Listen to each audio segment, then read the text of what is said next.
살아계시는 하나님, 일하시는 하나님, 오늘도 임마누엘 우리 가운데 임재하시면서 말씀하시는 우리 그 하나님의 말씀에 우리 한번 힘차게 화답하도록 하겠습니다. 할렐루야. 한번 더 해보겠습니다. 제가 읽을 때도 그렇게 했거든요. 똑같이 해야 돼요. 할렐루야. 대강절 네 번째 주일입니다. 이번 돌아오는 25일이 성탄절이고, 그래서 제가 시리즈 아닌 시리즈를 하게 된 것 같습니다. 아기 예수의 오심에 대한 아기 예수라는 그런 토픽을 가지고 말씀을 전하면서 오늘은 제목이 하늘엔 영광, 땅엔 평화입니다.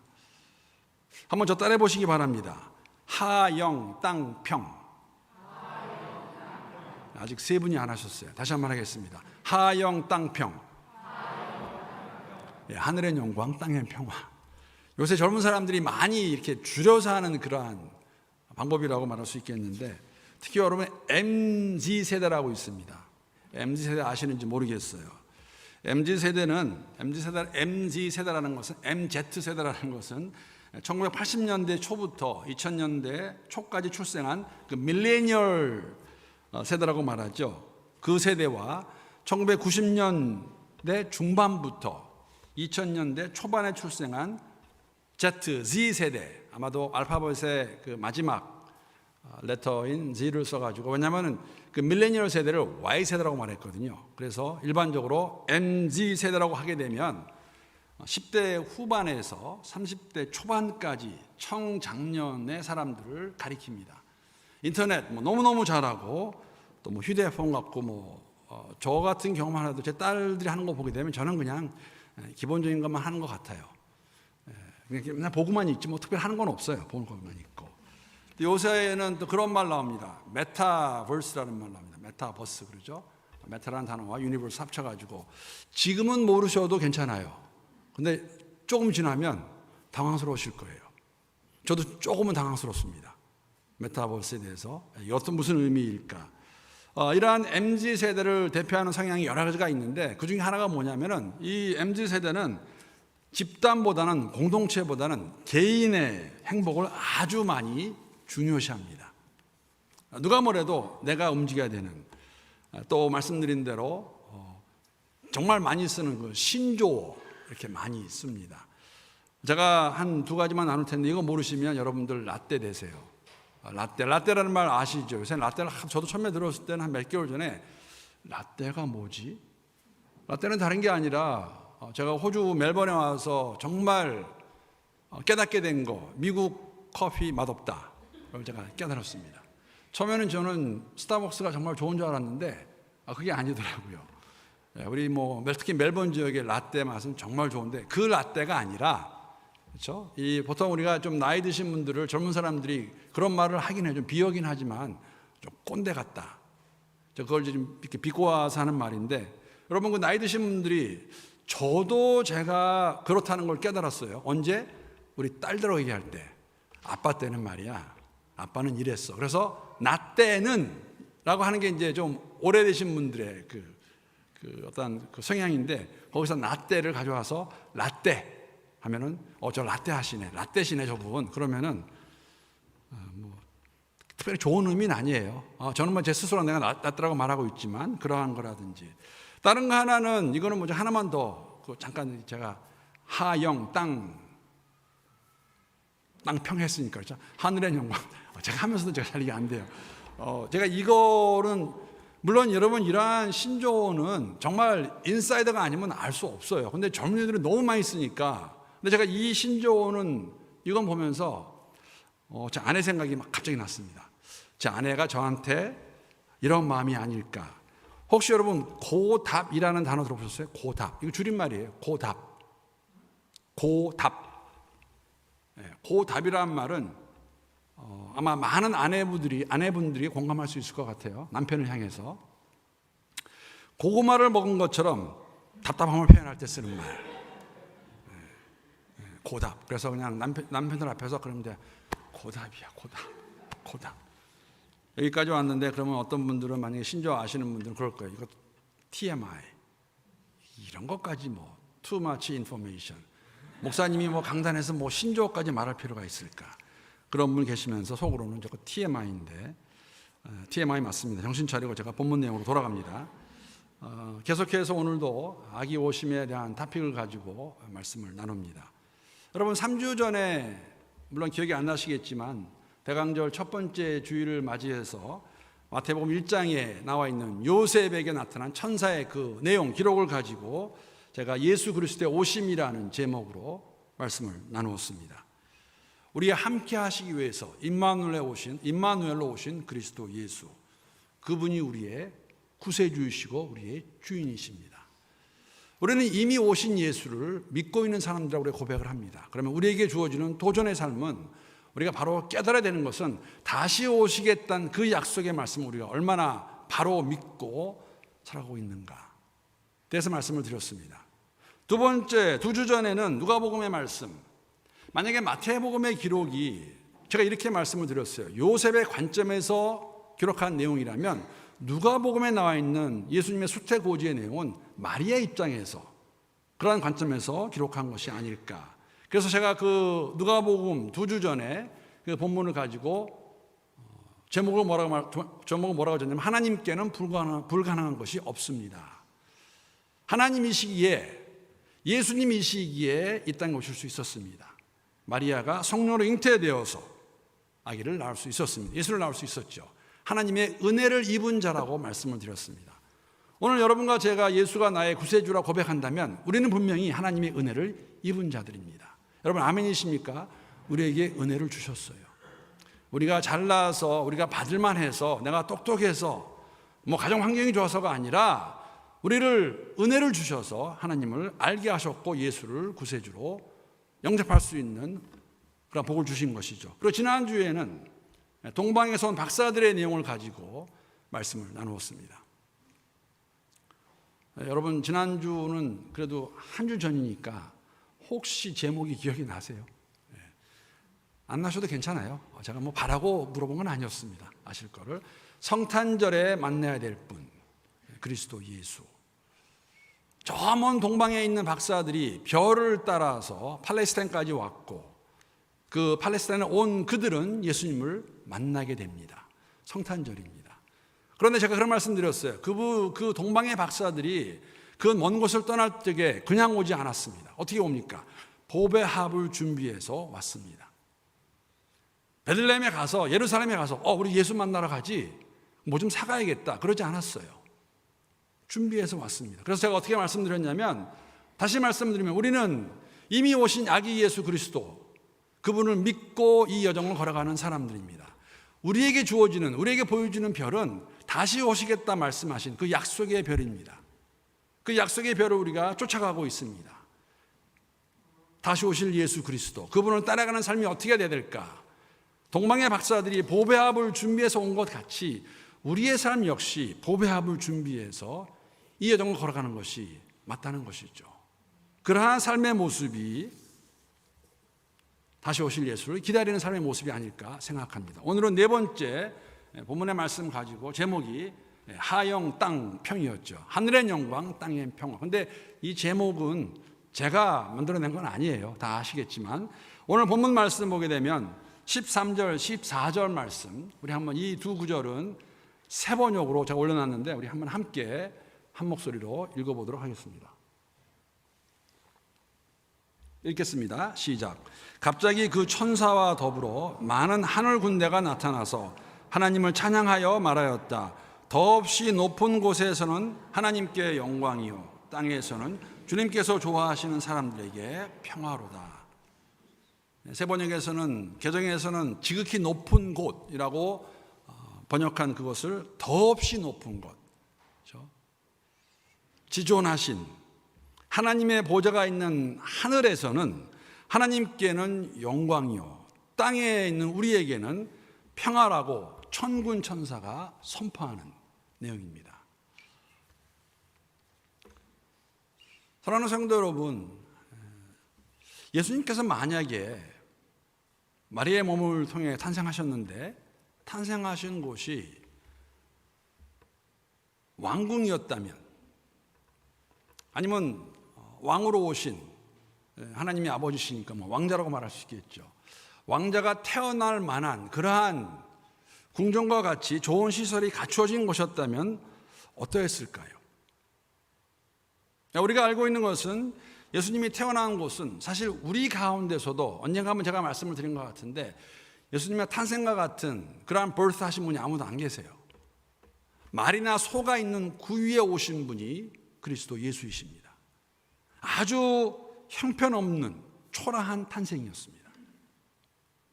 지금의 스탠다드로 우리가 봐도 오늘 본문의 내용을 통해 알 수 있는 것은 뭐냐면 이 오신 아기 예수 그리스도의 소식을 가장 먼저 접한 사람이 누구였냐면 목자였어요. 사람들이 인정할 수 없는 아니면 천대받고 있는 그러한 목자였다는 것, 그 위에 나신 예수의 탄생과 이 이야기를 가장 먼저 접한 사람이 목자였다는 것이 저는 무관하다고 생각하지 않습니다. 분명히 보여주고 있는 것이 있다고 저는 생각합니다. 여러분, 만약에 예수님께서 궁전에서 태어났다면 어떻게 되었을까? 그리고 예수의 탄생 소식을 가장 먼저 접한 사람이 그곳에 있는 소위 말하는 지위 높은 사람들이었다면 어떠했을까요? 어쩌면 우리는 그런 마음 가질지도 모릅니다. 내가 어떻게 감히 그분에게 갈 수 있을까라는 그런 마음을 가질런지도 모르겠습니다. 제가 이 부분을 묵상하면서 한 가지 이런 생각 들었어요. 어쩌면 저와 여러분의 관계에도 이런 분이 좀 있다는 생각, 만약에 예수님이 그렇게 높은 어떤 왕궁에서 태어났다든지 그렇게 오셨다면 무슨 얘기냐면 다른 거 아닙니다. 제가 먼저 말씀을 드리면 제 오해가 될 수도 있겠지만 저는 우리 교회에서 저를 싫어하거나 막 미워하는 사람은 없다고 저는 믿고 있습니다. 그런데 언제 제가 혹시나 하는 마음이 드는 게 언제냐면 이렇게 소그룹 모일 때나 특히 저 만나원에서 음식을 먹을 때 보게 되면 지금은 조금 나아졌어요. 의원분들이 계시니까 제 옆에 와서 앉는 분이 별로 없으세요. 그래서 제 이제 아내가 주로 오죠. 요새는 의원분들이 와서 감사합니다. 그러니까 거기 보면서 참 어떻게 보면 이런 생각 들었어요. 가까이 하기에는 조금 부담되는 그러한 존재, 목사가 아닌가. 만약에 예수님께서 왕의 아들로 궁전에서 그렇게 오셨더라면 어쩌면 모든 사람들에게 어필이 안 되지 않았을까 생각도 가지게 됩니다. 정말 우리보다도 낮은 자리에 그렇게 오셨습니다. 그리고 그 이야기를 가장 먼저 들은 사람이 목자였다는 것이죠. 여러분, 어쩌면 우리 가운데 지금도 그러한 마음을 갖고 계시는지 모르겠어요. 예수님과는 그냥 적당한 거리를 두고 사는 게 좋은 것 같다라고 생각하는 분이 있는지도 모르겠습니다. 이해는 갑니다. 왜냐하면 오늘 본문을 보게 되면 흥미로운 그러한 내용이 나오는데 이러한 천군 천사의 나타남을 본 목자들의 반응입니다. 오늘 본문 9절 말씀 보게 되면 이렇게 기록하고 있습니다. 주의 사자가 곁에 서고 주의 영광이 그들을 두루 비추매 어떻게 합니까? 그들이 크게 무서워하는지라. 지금 천군 천사가 나타나서 사실은 이 천군 천사가 하는 말은 좋은 소식이에요. 기쁜 소식입니다. 그들이 기다리고 있던 메시아에 관한 이야기인데 그 천군 천사를 보는 그 목자들의 마음은 두려워했다고 말하고 있습니다. 사실 하나님의 영광이 하늘의 영광이요 땅에는 평안하고 말하고 있는데 이 천군 천사가 나타났을 때 하나님의 인자하신 모습을 나타내는 그 모습은 성경에서 묘사하고 있는 것 같이 아마 아주 강렬한 빛으로 나타났을 것입니다. 그 빛을 보면서 사람들이 가질 수 있는 마음, 목자들과 같이 마음은 뭐냐면 사실은 무서운 마음이에요. 두려운 마음이 맞습니다. 왜 그런지 아십니까? 우리는 피조물이기 때문에.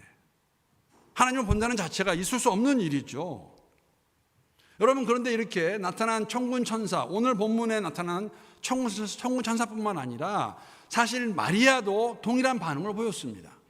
누가복음 1장 30절 말씀 보게 되면 수태고지를 말하기 위해 나타난 천사를 보면서 천사가 뭐라고 말하냐면 천사가 이르되 마리아여 무서워하지 말라 내가 하나님께 은혜를 입었느니라.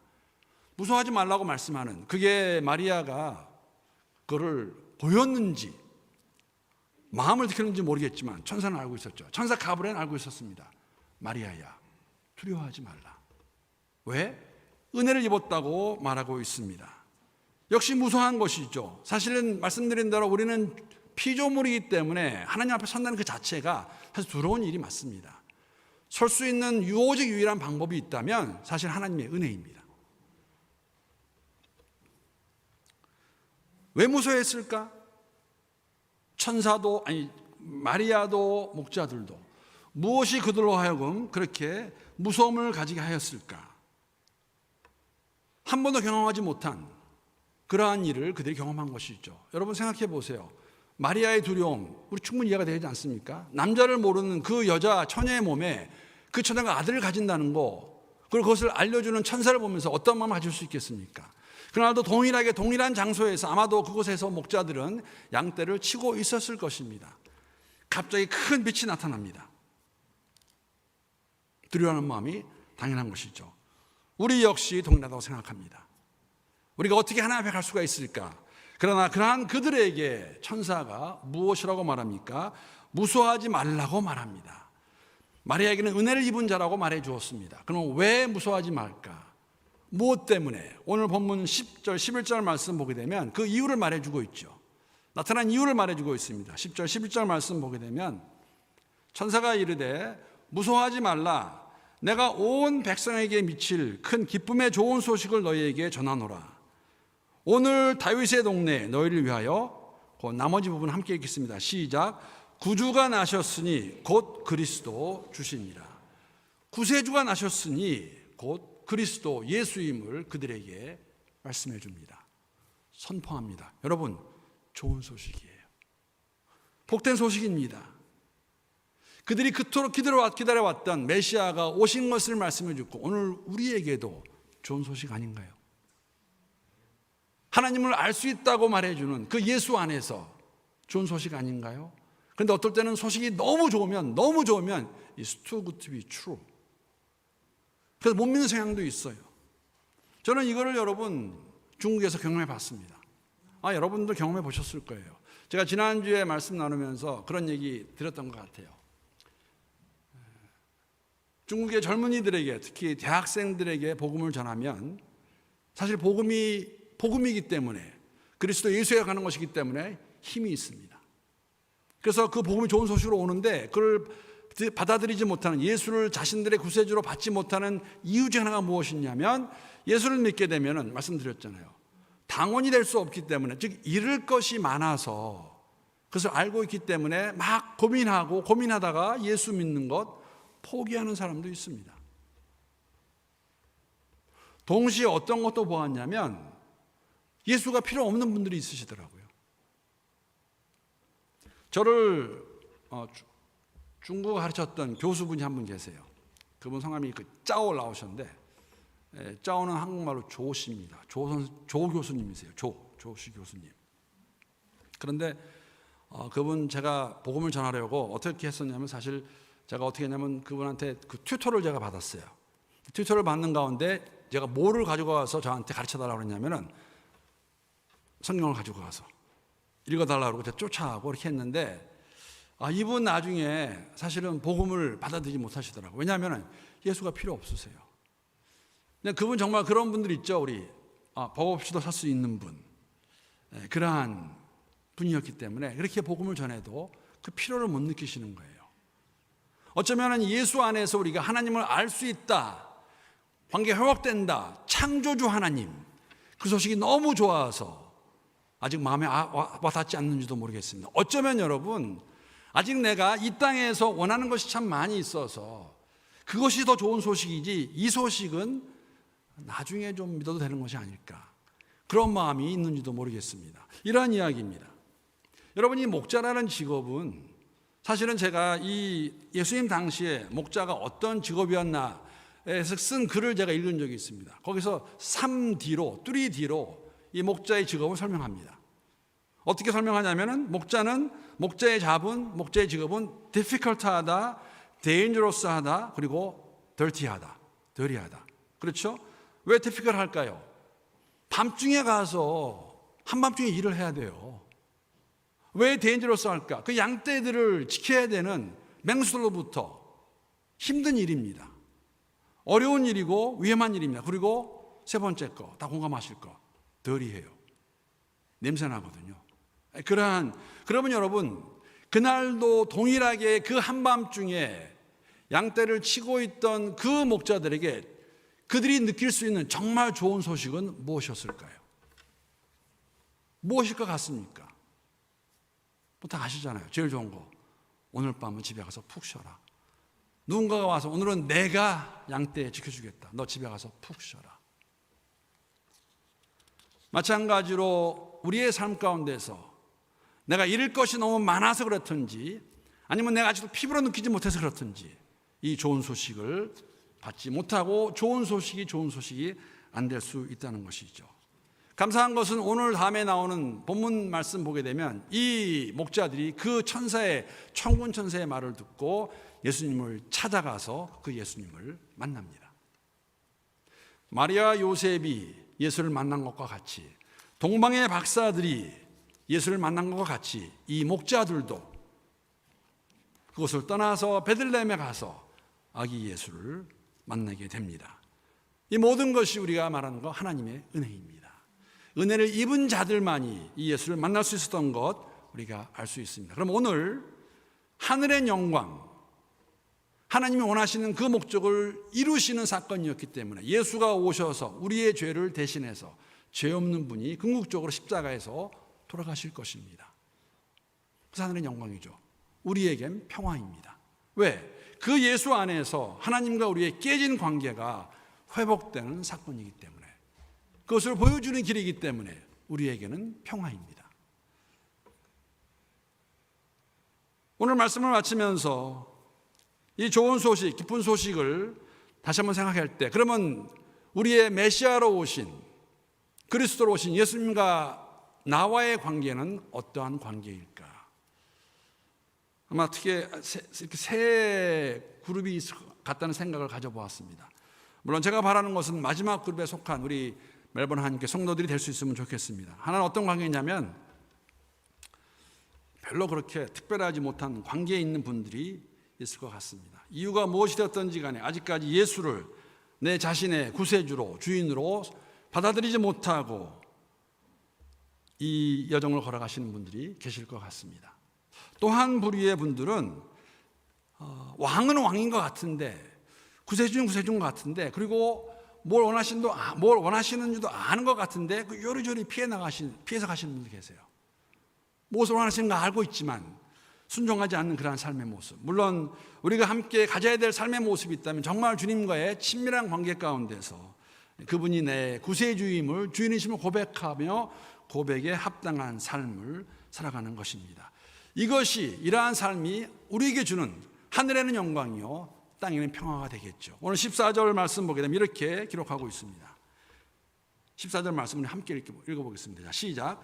지극히 높은 곳에서는 하나님께 영광이요 땅에서는 하나님이 기뻐하신 사람들 중에 평화로다 하니라. 성육신하신 그리스도 예수, 여러분과 저에게 새로운 삶을 허락하시고 이 삶을 살아가도록 복 주시기 위해서 이 땅에 오셨습니다. 시리즈 아닌 시리즈를 마치면서 이런 생각 해봤어요. 이걸 어떻게 설명할 수 있을까? 제가 영어를 좀 써야 되기 때문에 죄송한 마음이 있지만 그래도 한국말로 이렇게 해놓고 또 기억하시면 좋을 것 같아요. 그 슬라이드 올려주시죠. 성탄절의 사건은 어떻게 보면 임마누엘의 사건입니다. 임마누엘, 함께 하심. 이 사건은 어떻게 이게 가능했었냐면 때가 되었을 때 하나님께서 작정하시는 것이죠. 어떤 작정? 내가 가겠다. 개입하세요. 직접 오십니다. 인터벤션이에요. 여러분, 하나님이시기 때문에 가능한 사건이었어요.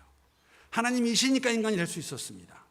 그런데 여러분, 이 오신 예수, 말씀드렸지 않습니까? 2000년 전에 오신 그 예수가 만약에 성령께서 우리를 감동을 주셔서 이것을 우리에게 그 계시를 주셔서 이걸 깨닫지 못하게 되면 아무런 의미가 없어요.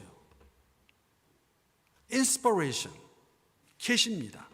은혜를 입은 자로서 알게 해주셔야 돼요. 그리고 우리의 삶은 거기서 끝나지 않습니다. 임프레션이에요. 감동입니다. 여러분, 저는 그렇게 생각합니다. 주일마다 이렇게 함께 모여 드리는 예배, 동일한 주일 같이 예배를 드리지만 이 예배를 통하여 성령의 만지심이 없으면 우리는 정말 그냥 교회를 왔다 갔다 하다가 끝날 수도 있어요. 매 주일마다 우리가 함께 모여 주 안에서 예배를 드릴 때마다 그 성령의 임프레션, 감동이 있어야 우리가 다시 오실 그 예수의 십자가를 바라보며 따라가는 삶, 이 삶이 복 있는 삶이 될 것이고 그날 우리는 보배 합을 주님께 드릴 수 있을 것입니다.